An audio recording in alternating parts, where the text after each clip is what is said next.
Welcome to our podcast, Below the Belt. Happy Sunday to each and every one of you, wherever you guys are joining us from today. Guys, it is our privilege to be here with you, our first Sunday broadcasting. But as we said to you guys, we're going to be on every day of the week, bringing to you the news and the information, the personalities also, as they said in the old GBC days, the personalities behind the news, the personalities and the issues behind the news. To thief a phrase, to borrow a phrase. Happy Sunday to each and every one of you. And guys, we're going to be on, as I said, every day of the week. We're going to be on daily just because of you guys. We know how important it is for you guys to get the news and information, and how much you guys depend on us for that. And so we are going to be on with you. As soon as you come, we want to see those emojis. We want to see how you guys are receiving us on this Sunday.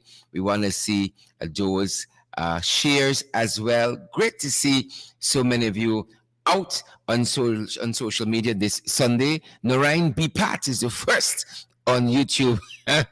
Thanks, Narayan, for that kind of stick-to-itiveness and that kind of consistency, that kind of determination. First on YouTube, and we dare to say across social media, Narayan Bipat is out here, out here, representing. Good to see you, George. Annan, who is watching from Brooklyn, Mbali Clark watching from Brooklyn. Glendon Tony is watching from Maryland. And we have Frank Moore as well. Siobhan McDonald is here with us. Estelle Griffith is here too. She's watching and listening. Marlon Winnett, Glasgow Rose. Lots of names there. Charlene Dulciette Tendry is here too. She says good morning to all of you. It's afternoon where we are, but we know for some folks in the diaspora, based on the time differences, it is morning yet where you are. Good to see you, David Wood and Mark Garnett. Good to see Pinky Richmond and Audrey Ward. Good to see Travis McFoy and all the other beautiful, fantastic people who are joining us today. Guys, we would rather it no other way. We prefer it no other way. We are tremendously happy to have so many of you like Bernadette Craig and Audrey Ward, June Gilbert, Ann Webb. We see you. Wilma Grant is here as well. And we're good to see Romy Leander too, who is again joining us from Maryland. Happy to be in the house. Happy to be in the house. That is what our Maryland watcher has said. Cecile, good to see you, Cecile Ogle. Tiffany Bihari is here as well. We have Cherry Jeffrey and Yvonne McPherson. Amos Linton is joining us from Brooklyn, New York as well, while Cherry Jeffrey is joining us from Antigua and Barbuda, Antigua in particular.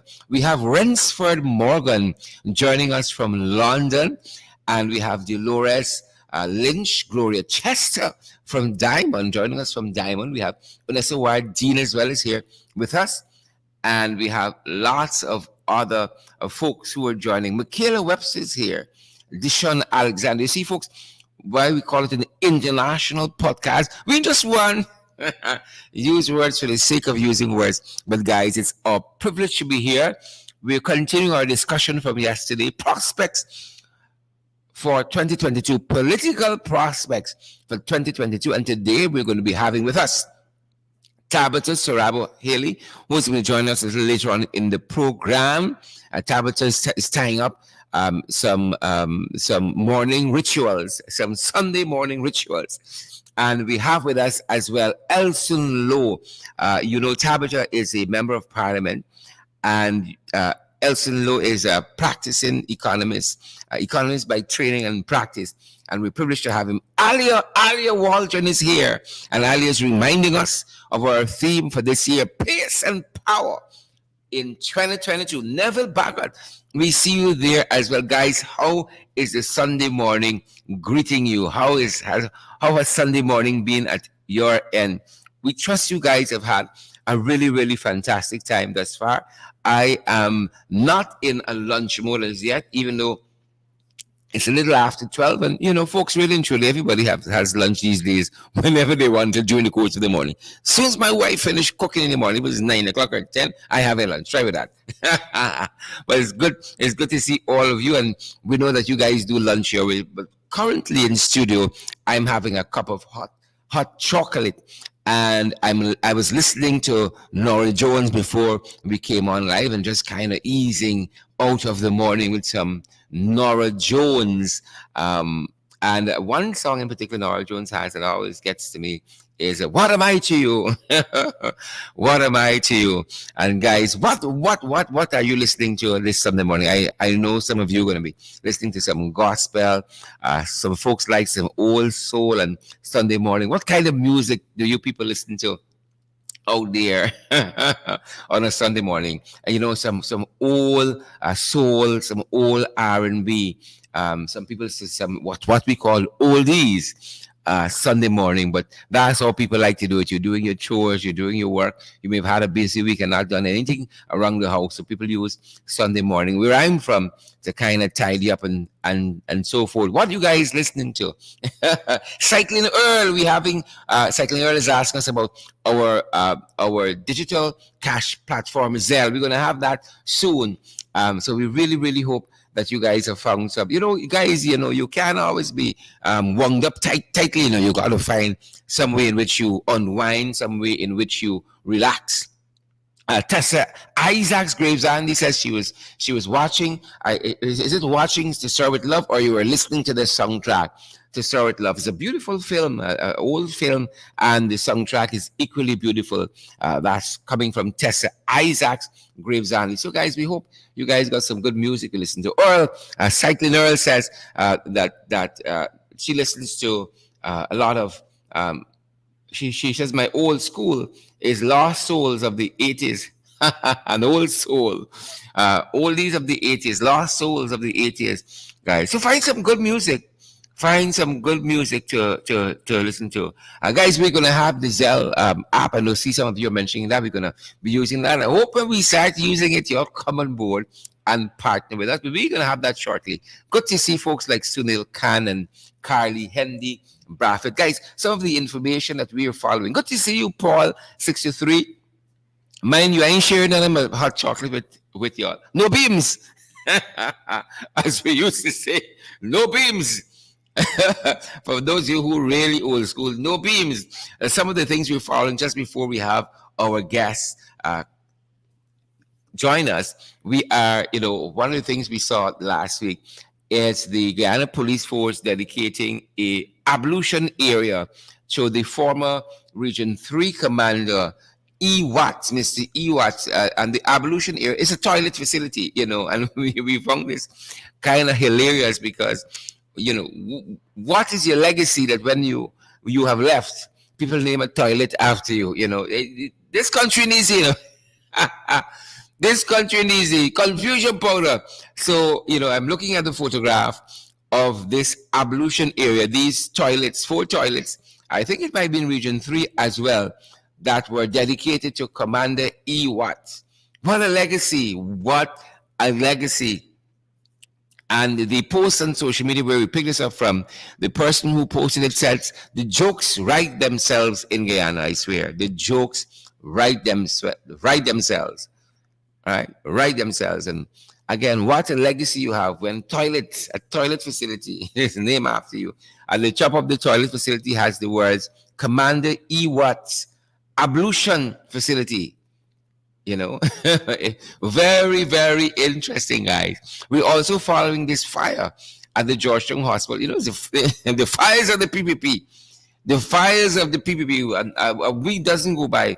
We have a very small country, a small population, on a weekly basis. Some places burning down under the threat of fire or otherwise. And yesterday morning, we missed it in our program yesterday, but I didn't want to do so today. We're following this fire out of the Georgetown Public Hospital Corporation. And according to Stabrook News this morning, Stabrook News is reporting that the fire occurred in the echocardiograph room, which is located on the first floor of the Georgetown Public Hospital Corporation compound there. And the entire room was severely damaged. It's estimated that the equipment that has been lost there is valued at between 25 and 30 million dollars. And again, this fire occurred on the second floor of the Georgetown Public Hospital in a particular section of that compound that houses the echocardiograph room. Again, our thoughts with the staff there. Some of them could be tremendously traumatized by such an occurrence of a fire there that caused this kind of damage. But we're going to continue to follow this, and as we have additional information, ladies and gentlemen, we're going to have that for you, guys. How is the weather where you are? How is the weather? June Chase, happy New Year to you as well. Happy New Year to all of you. Urban Dawn Cook, he matches his second already. Deborah Halley and Adam Passad, and Deborah Halley is here as well. We have Urban Dawn Cook, Wilma Grant. Wilma, we're going to have Zelle shortly. We don't have it set up quite as yet, but we're going to have Zelle shortly. Y'all could Zelle me how much ever you want. Zelle me in this new year. Peace and power in 2022. Guys, this is how we're doing it. And as an addition to our programming on a weekly basis, we're going to have our podcast here, our international podcast, Below the Belt, every day of the week. Every day we're going to be on bringing the information to you, as I said, bringing the personalities to you. And folks, where I am, we have picture perfect weather. It is 32 degrees outside according to weather.com. Sad to say we don't follow the local authority on the weather, because we find when these guys say it's going to rain, the sun's strong outside.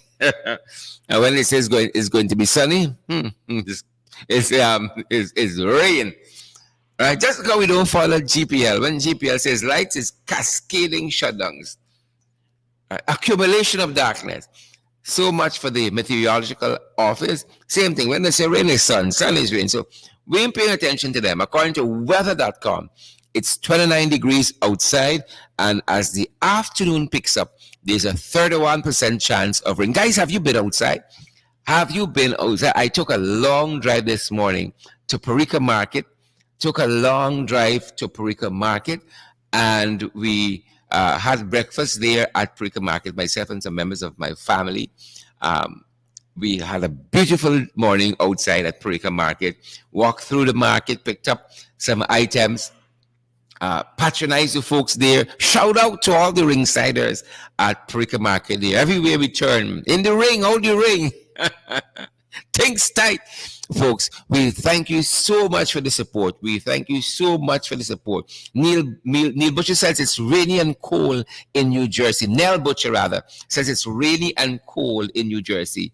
And Sophia Abdin is watching us from Queens, New York. Good to see you there, Sophia. I hope I'm pronouncing it right, Sophia Abdin.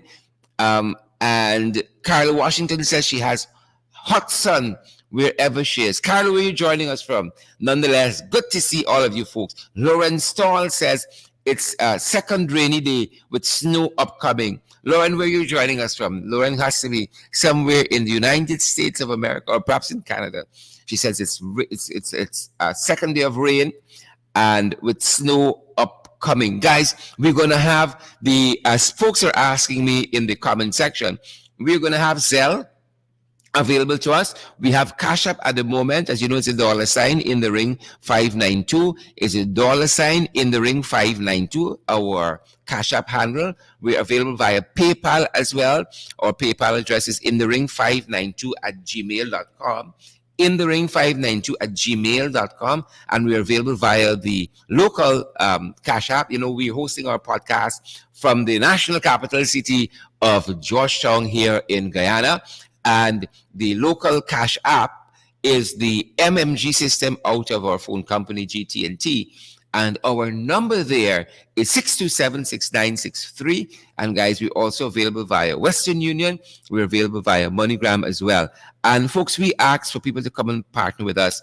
We know things tight in a lot of places, but for as little as $5 per month, you guys can help us do so much more than we're doing currently. $10, 15, 20. That is what we offer you. If you guys want to go above that, you are free to do so, but you can partner with us on a monthly basis. $5, 10, 15, 20 US dollars. And guys, I'm certain by now you've been seeing what we are doing. We are committed to bringing you the credible news and valid information, about what's happening where we are. And we pick up on news also in the diaspora, wherever our people are around the world, around the Caribbean, for the North, for the East, for the West. And that is what we're committed to. So currently we have our podcast here, and we're an affiliate of the In the Ring program that we also have, that comes up on 5 days per week, every evening at 8 o'clock. And we have also our website, Credible Sources, and we have additional programs being developed, all because we want you guys to have a lot of information. We know you need it, you want it, you've been asking for it. And so every day of the week, we're going to be on with our podcast. Monday to Friday, still with the In the Ring program. We're going to have some additional programs on the weekends and also during the course of the week. So look out for that. We're going to be rolling those out shortly. And folks, we're going to be having that Zelle platform very shortly. So bear with us with that is concerned, but you guys have also Western Union and MoneyGram available to you. I see Anetta Allen says it's snowing in Ontario. Anetta says it's snowing in Ontario. Marcel Daniels also says it's snowing in Ontario. Guys, we could sense some of this almost perfect weather we have here in Guyana, where it's cold where you guys are. But we hope you guys have your layers and you guys bundle up, as they say, and stay warm. If it's raining where you are, try to stay as dry as possible. Althea Lane is joining us from beautiful B Field, Sophia. Good to see you, Althea. Thanks to each and every one of you who are here with us. It means so much. I'm privileged this morning, as I said. I have two guests who are going to be with us. I have the Honorable Member of Parliament, Tabitha Sarabo Hali, who's here with us, who's going to be joining us shortly, rather. And I have Mr. Elson Lowe, an economist by training and by practice. I'm privileged to have Elson with me right away. And with that being said, I want to welcome Elson Lowe, the economist. Elson, welcome. How are you doing? Hi, I'm good. It's a new year, and excited as You always sound to exciting. come on and have a chat. You sound exciting. You sound excited. Fired up and ready to go, Elson. Yeah, absolutely, absolutely. There's a lot to talk about. It's going to be an important year for Guyana. So as a result, we've got to really be sharp this year because so many things that will impact the future of the country in a big way are going to be unveiled as the year progresses. Obviously, we ended in a lot of controversy with the Natural Resources Fund Act, but that is going to have to be operationalized. And so that's something we're going to have to pay close attention to as the year unfolds. Fantastic, fantastic. As Elson comes on, I want to give a shout out to Donna Liverpool, who's watching us from French Guyana. Donna Liverpool, respect and manners, Donna. I see also Rowena Williams watching us from Linden. Good to see you, Rowena. And we have Albert Morgan joining us from number 51 Village on the Quarantine. Number 51 Village Quarantine. But it's good to have all you fantastic folks in the house. We want to see those emojis. Hundreds of you are watching us across social media internationally. We want to see those emojis. We want to see those shares as well. Well, Elson, tell us what kind of a year was 2021 for you as we get into our discussion. What kind of year you had in 2021? You probably were hasting to get out of it. Talk to us. Yeah, it was a bit of a disaster for the country, wasn't it? And unfortunately, the disaster seemed only to escalate as the year went on. We started with poor management of the COVID-19 response. We started with unnecessary confusion around the vaccine regarding that procurement that was very suspicious. And then we rolled into a flood. And in the course of the flood, there were so many questions about the distribution of relief. And as the year wore on, we started to see huge price increases. Citizens will recall how difficult it has been to afford to live in Guyana. When it comes to food, you had 14% increase in prices at mid-year mark. The overall increase was in excess of 5% for cost of living. And Mm-hmm. that's the highest increase, in the last 10 years, more than 10 years. So we had a really monstrously difficult period, and then we roll into the end of the year and we get the slap in the face of the 7%, which was tax. A slap in the So face, indeed. It was a box. Slap to this is a box we get. yeah, absolutely, absolutely. It was nowhere near what was required given the sharp increase in the cost of living. And as I've mentioned on other platforms, if oil is mismanaged, what you'll see is a decrease in the standards of living rather than an increase. And for this year, at least, I think that is the experience that a lot of people in Guyana had. And then to top off this escalating wave of nonsense, we had a natural resources fund act, which is incredibly distressing, concerning, frightening, and which now will position the country to be facing some risks that we Mm-hmm. were trying desperately to avoid. Indeed, indeed. On the economic front, you did mention that slap in the face 7%. I see Mr. Norton in his New Year's address calling for a 25% increase in wages and salaries in 2022. What are your thoughts there? Yes, well, I understand why he's mentioning that. What is not well understood in Guyana is that between last year, this year, and next, and well, I have to say, year before last year, and this new year, it's a new year. I'm just catching up with it. That's right. Um, That's right. we're we're essentially going to see the Guyanese economy more than double. And what is important to know is that public servants have played a key role in facilitating this rapid expansion by the oil and gas industry and all of the industries connected to the oil and gas industry. So the productivity of public servants, the value they've been adding to the economy has been monumental. And as a result of that, we really need to appropriately compensate our public servants who really are serving a vital role. Before we had an oil and gas industry, as much as police were fighting crime, they didn't have to worry that if, several Exxon workers are not able to carry out their jobs because something has happened, it would shut down huge growth in the economy and have a huge impact. But now, police in their everyday jobs are having a much more productive impact on the economy because they have a greater role in terms of protecting the staff that are allowing the economy to move forward.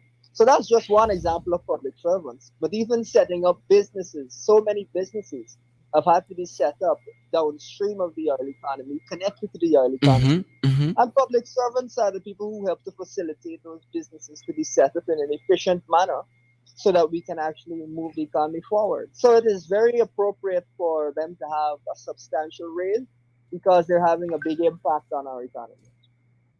Awesome. For those of you who didn't have a chance to join us yesterday, we were joined by leader of the Alliance for Change and Member of Parliament, Kemraj Ramjatan, and we were also joined by a columnist and historian, Mr. Ronald Austin Jr. And Kemraj is quite optimistic that there's going to be more engagement between government and opposition, the installed regime and the opposition, and there's going to be also, some positive movements on that political front. Um, Ronald seemed to be less enthusiastic. Is pretty much saying that a good predictor of future behavior is past behavior, and that if nothing in the history of the PPP, and especially what's occurring now, seem to suggest that things are going to get better anytime soon. What are your thoughts, uh, Elson, and more particularly within the context of the economy? Yes, well, I think because the most important piece of legislation to govern the Guyanese economy going forward, the Natural Resources Fund Act, did not have provisions for the input of the opposition. Whereas the previous act, and there's a question as to whether this act was even legally passed. Whereas the previous act did have provisions for the engagement of the opposition and extensive engagement of civil society. I think that that has set the tone for the new year, which is not a good tone. We're going to see the president appoint the five people to actually run the Natural Resources Fund. That's the board. And that's going to be, people that are appointed by the president without consultation, as the law stands, with the Mm-hmm, opposition. And I think that that has set the tone for a year, which I think will be very hostile in that regard. And that's very unfortunate because we want the people that are handling our oil revenues to be people that everyone is comfortable with and not just people who are solely answerable to the president without any kind of oversight. So I think that that really, that unfortunate and offensive bill has set tone for a year, which I don't, I'm not as optimistic about in that regard.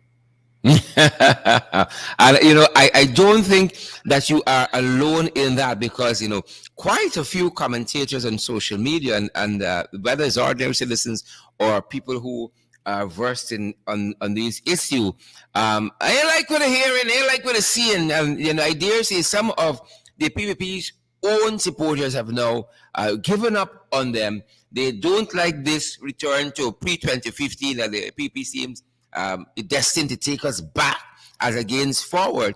And people have been speaking up. People have been speaking up. And the PPP seems ill-equipped to deal with life in these modern times. They think it's still do as I say and not as I do, because they ain't practicing what they preach. They are not, and so many of them have been found wanting. That it's really sad.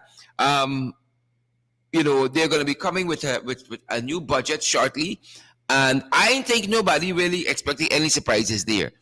And nobody, they can come and say it's the biggest budget. They said it in the last two, right? They said it's going to be the last one here was economic dynamism and resilience was the theme. Well, how they're going for us? How is that going for us? So like many persons, we're not too optimistic that things will get better. It's just more for people teeth, not so else. Yeah, well, one of the key questions that I find to be absolutely fascinating is this. That 500 million or so that currently are, in the bank account that we've accumulated from our revenue, the law provides for all of that to be removed immediately. And probably gone So, already. is it going to be removed? That is going to be a very fascinating thing to find out when the budget rolls around and we start to hear how they're going to finance a larger budget. Else Because I I said under gone already. David, I think the money done gone already. Done change hands. Done change hands. well, that's the suspicion, isn't it? Which is why they wanted the full amount to be available to be spent, right? There's a question as to whether they may have overspent or whether there's big debts that have been racked up and they needed to cover it. That's why the urgency and the haste to pass this bill, despite even the GCCI saying that it needed more time, despite many organizations coming out to Yeah, say that yep. Article this needed to 13 be slowed down. organization, the Ghana Policy Forum group. You had Transparency International, and Starbucks News. I think asked the question that a lot of people were asking: why this racing speed? We saw the opposition uh, tried tried valiantly. That's what I'm looking for. Valiantly, the National Assembly to put a brakes, to put a pause, for us to reconsider this, so for us to bring a good bill for the people of this country and pass it into law. but these guys are not taking any advice. They're not taking any guidance. Elson, why you think, as Abakum said, why this racing speed, why this desperation, all that is happening, all of the pushback, all of the caution, why aren't they heeding it? Why aren't they heeding it? What are we missing? Well, what I would say is I've been waiting for some time to see what they would actually produce in this bill because it will give you a sense of the direction they want to go. And what they don't want is for civil society, the opposition, and all right thinking citizens of the country to have an opportunity to really look at the bill and understand the implications of the changes that they've made. And the implications of these changes are very, very frightening because there aren't really any of the safeguards to stop us going in the direction of a Venezuela, of an Equatorial Guinea, etc. So the worst examples, those things are very much available to us because the oversight is being removed. The Public Oversight and Public Accountability and Oversight Committee, the mandate has been stripped, whereas that committee was directly responsible for evaluating how funds are going to be spent. All of that's been stripped. The committee now only evaluates how the board operates. The board, of course, appointed by the president, so accountable to the president. And then also the membership of that committee has been stripped. And I think they did not want that membership to get a chance to speak out and to have an input. Mm-hmm, Because when mm-hmm. you look at who they have removed the Transparency International Guyana, they've removed the Extractive Industry Transparency Institute, Chartered Accountants Association of Guyana, Guyana Press Association, University of Guyana Council Representation, Bar Association. You know, all the people who really would have been able to speak up about corruption are the people who have been removed. And so you have to ask the question, if you're against corruption, why are you removing all of these people that would be able to point out where there's corruption, where there's theft of oil and gas resources? That is giving the impression that you're pro corruption. So, I think those are the types of questions that they didn't want to have to answer, the PvP that is. And as a result, they try to ram through the bill before we can have proper discussion. But I think in excluding all of these organizations, they really are going to have their eyes wide open because it is really alarming what has gone on. And I think that citizens should take a step back and ask themselves, what is going on here? Because when you remove all of the anti-corruption groups, and you make everybody answerable to the president more effectively, it just makes it seem like what's going to happen is endless corruption. And I'm certain, so that you're concerned that the international community is going to be concerned about this and their own reaction, whether that sets us back even further, because we've already been set back by some of the action of the PPP. The Americans, in particular, had come out with a very strong statement on International Anti-Corruption Day, of which the Americans were asking the government, this installed regime, to put forward their anti-corruption initiatives. And in spite of that, they seem to have gone in the other direction, as you've so elegantly articulated, in pulling out those organizations from this process of this natural resource fund bill that is now an act, and we know it has been passed illegally, pulling out the safeguards from that. So somebody who's always thinking about these issues like you must be concerned that there's going to be some pushback from the international community on this. Yes, I agree that there will be pushback from the international community. They have seen this movie a million times before. One of the things that I think people don't even know is that Venezuela attempted to develop a sovereign wealth fund. But there's no point in having a sovereign wealth fund if it's full of holes all over and anything can pass through. And so the international community, I'm sure, is very anxious. I'm sure that the circumstances around the passing of the bill have made them more anxious. And indeed, we haven't seen any significant anti-corruption measures included since, put forward since the PPP has come to office. In fact, it's been the opposite. We are supposed to have an audit of that cash grant program, the COVID-19 cash grant program. We're not seeing anything come out of that. It's Well, over a year the since the that program the began. the Auditor General did that. What's his name? The Auditor General said that COVID is preventing him from doing an audit of the COVID cash grant. Just an update and an aside on that. COVID is preventing him and staff from doing an update from doing the audit of the COVID cash grant. Right, but that didn't prevent him from doing from pronouncing on the audit on the from pronouncing on the cash grant, if you want to call it that, initiative of the APNU AFC, and to know that how many ever persons were not given who were entitled to it. It didn't prevent him. The COVID didn't prevent him from that, but it's preventing him from auditing the PPP installed regime, disbursement of the cash grant. Interesting times. Yes, very interesting indeed. Very interesting indeed.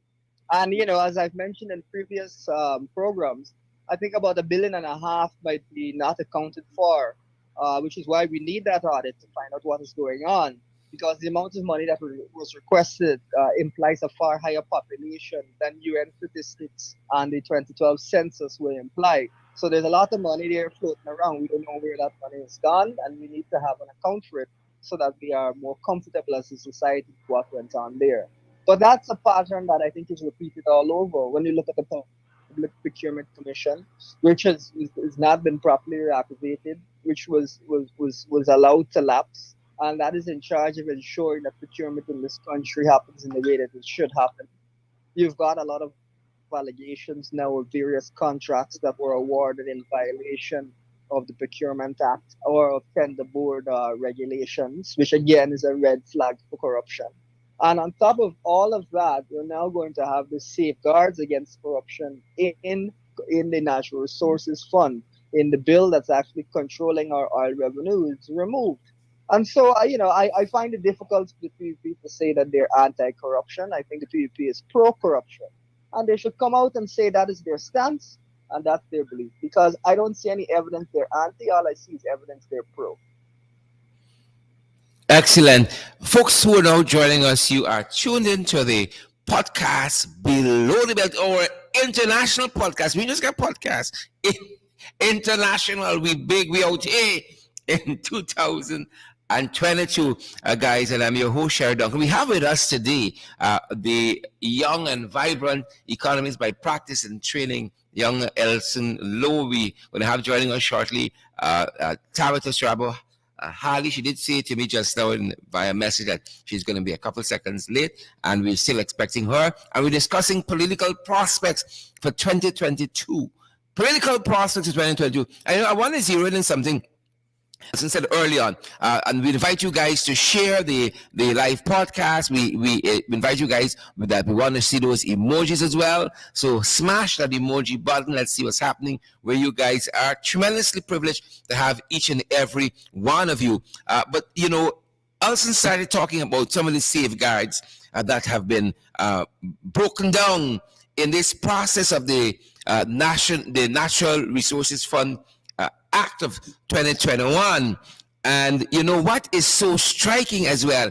It is not only in this act, in so many aspects of our daily life, institutions that safeguard the interests of the people, that provides checks and balances to the executive, and that this installed regime needs, they are either doing away with, or they're not even activating and operationalizing. Whether it is the Police Force Commission, whether it is the Judicial Service Commission, you name it. Any body that provides oversight, and this government believes is going to be a process and a forum which does not lend to them infiltrating and having their own way, they are not operationalizing. And when it is operationalized, it's a whole set of friends and family. And that is what we saw quite recently with the, I think it's the Police Service Commission. We got a whole set of PPPites stacking the deck there. And again, that is a form of rigging. You're creating a situation that things are to your benefit and your well-being, and not necessarily that of society at large. And so that is where we are. Elson, your thoughts? Yes, I completely agree. We're seeing institutions removed, degraded, minimized across the entire society, and it is incredibly alarming. I think, I think that sometimes Guyanese will say, well, we're just trying to make some progress, great luck. With the NRF Act, the argument has been put out that they're just trying to use the oil money for development. But the reason that a Natural Resources Fund bill, the reason that a sovereign wealth fund is so important is that oil has proven to be incredibly difficult to spend effectively and to spend in a way that is not damaging to the economy and the lives of citizens. Let us not forget that Venezuela was once one of the wealthiest countries in the world, and also that Venezuela has more oil than any other country. However, it is my belief that Venezuela, if you were to give them more oil, things would only get worse in the country, right? Because I think the institutions, the checks and balances are so poor that it is difficult for them to use the oil funds effectively. So having a lot of oil is not the only thing that is necessary to have successful development in your country. One of the things that has been removed is the macroeconomic committee that was supposed to evaluate the spending and evaluate what the economy could effectively take in terms of spending. So we didn't have high inflation, hyperinflation, and Dutch disease and various other problems. To help your viewers understand, this year we saw tremendous inflation, 14%, very high. But that is nothing compared to how bad it can get in places like Venezuela or Zimbabwe, etc., where let's say you're in a supermarket and you're buying some food. From if you're at the back of the line, from the time you pick up that product and you reach to the counter to pay, the price of the product will have changed because the prices are increasing so fast. That's how bad it is. And it's not by accident that Guyana is filled with Venezuelans who fled that country. In fact, 6 million Venezuelans have fled. The country only has 28 million people. So you're talking about a fifth of the population that has fled. And that's because just having oil is not enough. You need the right structures in place and the right management to ensure that you are running the economy properly, because otherwise it can become absolutely chaotic, because the amount of spending that goes on can really wreck your economy if not done well. So as much as I understand, sympathize with citizens wanting to get things done, and we do need to get things done, the way that we get things done is just as important as the what, because otherwise we run serious risks. And now we're looking at, as an example, this gas to shore project, which to me looks like the reincarnation of Amalia.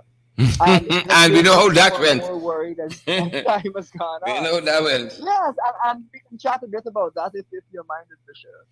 Fantastic.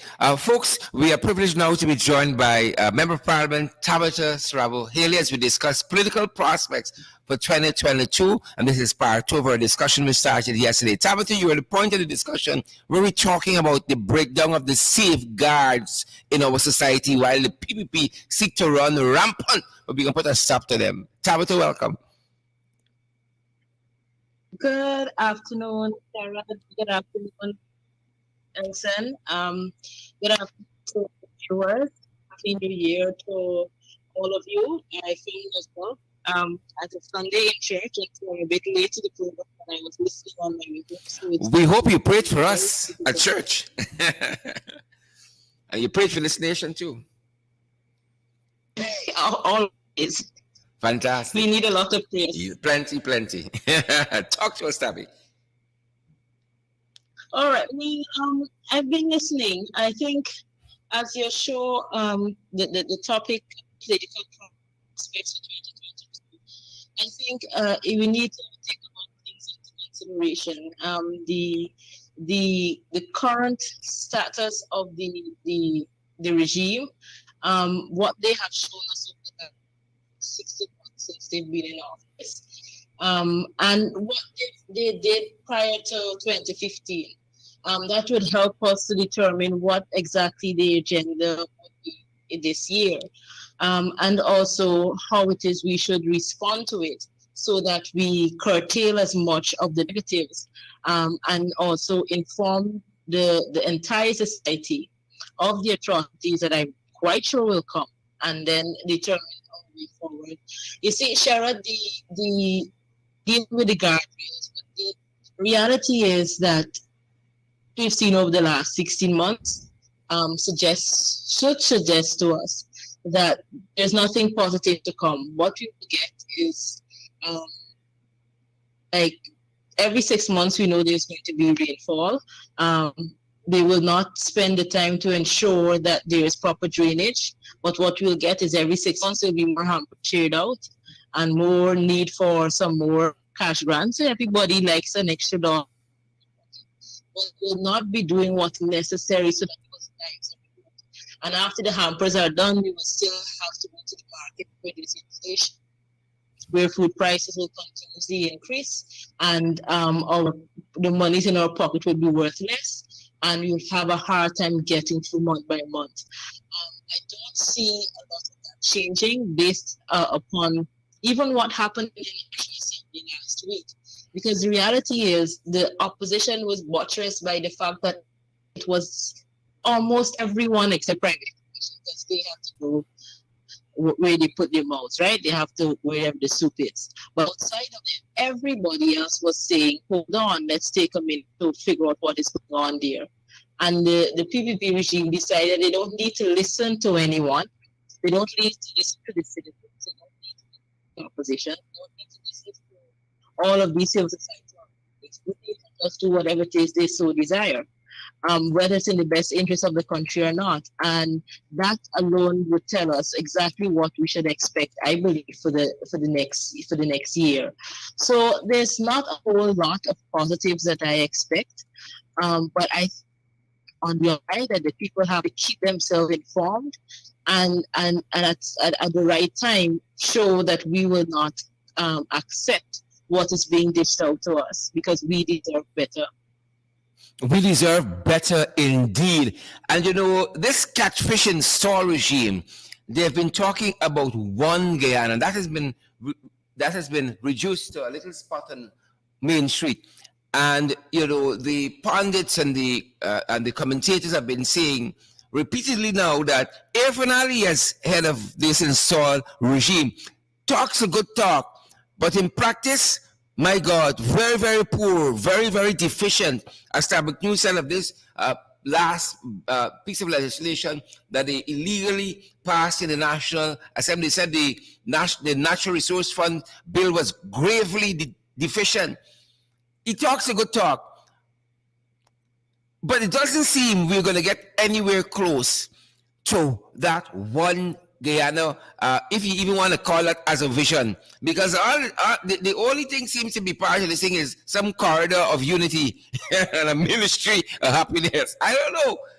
The thing has never been articulated properly. How do you get there? It's not just lofty speeches.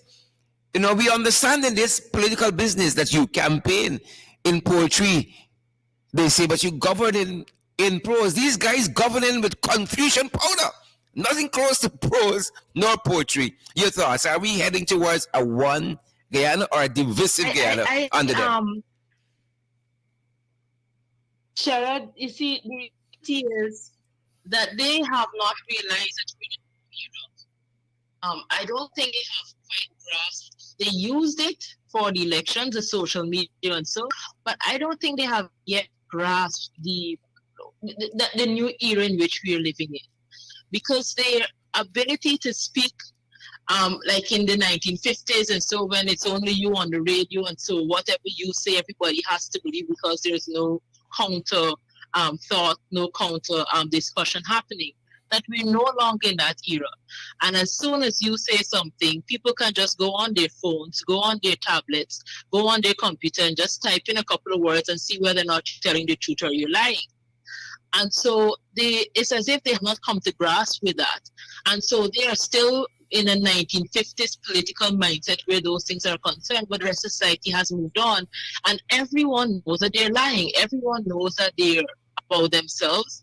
And so for 2022, what's happening, that the opposition has to keep ensuring that they are seen as the only viable option for the people, and that is where we push ourselves.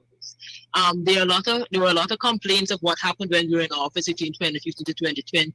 A lot of people talk about the whether we're the less of the two evils, but we have to recognize that the society knows the PVP, don't expect much of the PVP, but what on the opposition, we have to make sure that we are seen as the only viable option. So whenever that bell rings, that the people will come out wholly and solely for us come next elections. And I think that has to be our goal, making sure that we are with the people, that we are showing that we are ready to govern, that we're putting all steps in place, and we're putting on policies that show this is how we will govern if we had the opportunity that the PP currently has.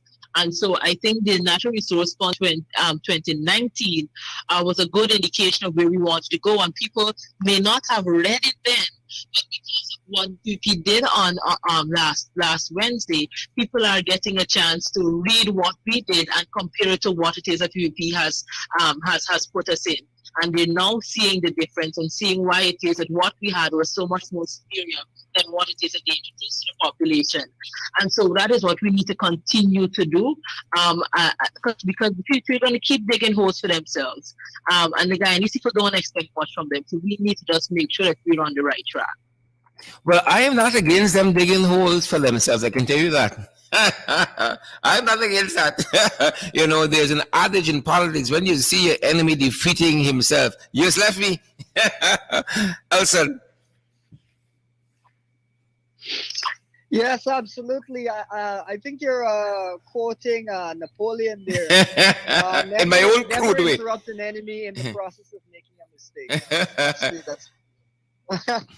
But yes, I completely agree that they've been making some comprehensive mistakes, and as a result of making these comprehensive mistakes, they're really making themselves quite vulnerable. I think that there was no need to antagonize the entirety of civil society and to raise up everybody's ears when it comes to this natural resources fund act. There was no need to try to do this because I think that a lot of people have been paying attention who might not otherwise have paid attention because they get the feeling in their stomachs that something is not wrong about the way that all of this has happened. The rush, the secrecy, putting it around the holidays so that people are distracted. There's a lot there that I think has made people a little bit suspicious. And I'm glad the Guyanese are paying a little closer attention because that is going to be vital as these oil revenues begin to be spent. And one of the things that I would call Guyanese's attention to again is that the gas to shore project, which was originally supposed to cost 400 million US, and that the coalition designed and started to get the ball rolling on, that cost first ballooned to 900 million US. Now we're seeing that the project is being totally redesigned, and they've thrown out all the bidders and they want fresh bidders. But this thing is growing in cost, growing in size, starting to become, I don't know what it's going to become. And there's no real plan for how specifically we're going to use the natural gas. There should be a full formal document called a Gas Utilization Master Plan. Trinidad's is over 700 pages, and we don't have anything at all. So we're building big, elaborate gas facilities. We're spending hundreds and hundreds of millions of US on these facilities, and there's no specific plan. One of the things I'm even looking at now is they're looking to have liquefied natural gas facilities so that we can export some of the gas, as an example. But without a plan as to how specific amounts of gas will be used, we could end up having facilities that can create liquid gas and export them, but we don't have enough gas being pumped to shore to support those facilities. You see what happens when you don't have a plan in place? It's chaos. And in the midst of it, you have to ask whether there will be corruption carried out by the PUP in actually building out these facilities. So I think that this is kind of the direction that we see the PUP heading, removing safeguards and then spending the money in ways that are highly questionable. Which is why I stress again, we're seeing the Amalia Falls project reborn because that's another project where the costs continue to spiral way out of proportion. and where the country was left in a shambles as a result. Yep, yep, yep. Thanks, Elston. Sharon, Tabitha, right ahead. if if I may, I think there's one thing that I think we keep missing, and that is when we say that they don't have a plan or they don't have a strategy. I think they have a plan, and they have a strategy, and their plan and their strategy is exactly what it is they're doing. It doesn't make logical sense to us But because there's we might expect method every to the government to madness. govern a particular way, in the interest of ensuring that your checks and balances, that you're not trying to be corrupt, that you're trying to get the best dollar, the best value for dollar. And so our thought process where governance is concerned is a bit different. But when your plan is just to see how much wealth you can siphon off from the public purse and put into personal accounts, then you do it the way that they're doing it right now, which is no checks and balances, no real strategy, because strategy means that you sort of pigeonhole to a particular way of doing things, and that reduces the ability for you to just siphon off whatever it is that you need from each project, from each contract, from each proposal. And so I think we need to shift our mindset from saying that they don't have a plan or a strategy. They do, and they are fulfilling that plan and that strategy, which is how much money can they remove, as they have done in the past, from the public purse into private bank accounts for their own friends and their family and themselves. I think that shift needs to happen in our minds as to when it is that we're dealing with beauty, what exactly it is that they're about. Fantastic, fantastic. Guys, believe it or not, we're at program time already. We're at program time already. What are your thoughts to the Guyanese people as we wrap up? We're starting this new year. I think there's a sense that we can get more of the same out of people. More money available to us because of oil and gas in particular, but we ain't gonna feel it in the pocket. It can be another 7% or even less for or if anything at all for public servant in the upcoming budget. I was looking at a post on MP Twitter finance page just this morning where she's talking about how some businessmen in some particular area came together and they're distributing food items and how so many people are still hungry in our country. And this is a country which we are always touting as the fastest growing economy. I'm feeling it in my pocket. I'm not feeling it. So it's more the same. What are our thoughts to Guyanese as we enter this new year?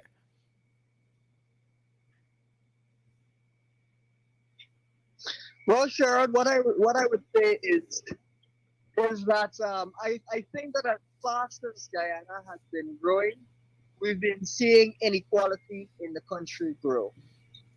And so I think this new year is going to be a year where we as citizens must recognize that growing inequality and call for it to be addressed as much as possible.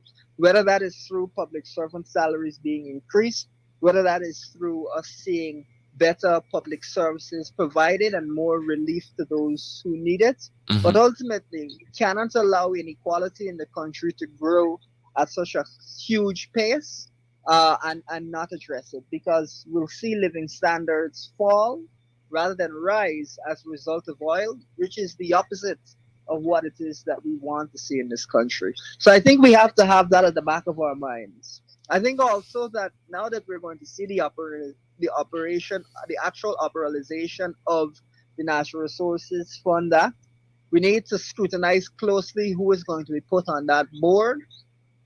We need to scrutinize closely the actions of that board, and we need to scrutinize closely the spending that is actually done from that fund. We cannot afford to lose sight of what is going on because that will affect the entire economy. And so I call on all Guyanese to really look in this new year to take a step back and ask yourself what is going on, why is it going on, and most importantly, how is it affecting me and affecting my country? Because it's a big year in terms of changes, but we need to see the right types of changes. Fantastic, Elson. Fantastic. Tabitha, your thoughts to Guyanese? So a lot of things are going through my mind here. There's feeling, well, let me put it differently. A lot of people would be of the perception that, you know what, the people here are just going to do whatever they want to do. So I will just sign out and just look after the four in my home and whoever's in the four walls, and just try to eke out a living as best as possible and hope that I can find my way through this year. Mm-hmm. Um, and I would like to suggest that we take another approach. You see, this country and the resources of this country belong to all of us. And we are here in this country, we're placed here to be able to have access equally to all of the resources and the wealth that is in this country.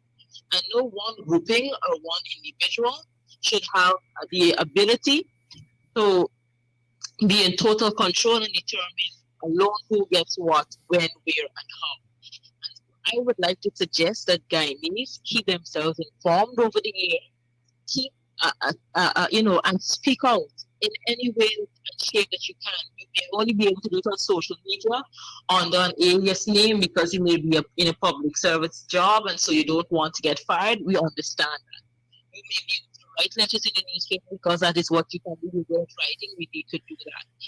For those who can speak out, go to groups, speak to persons in the communities, let them understand what is happening and why it is that they need to be informed and understand what is going on. About a couple of years ago, when we were in government, there was a call that we start these kitchen gardens. I think we need to get back into that because I don't see the price of food items go down.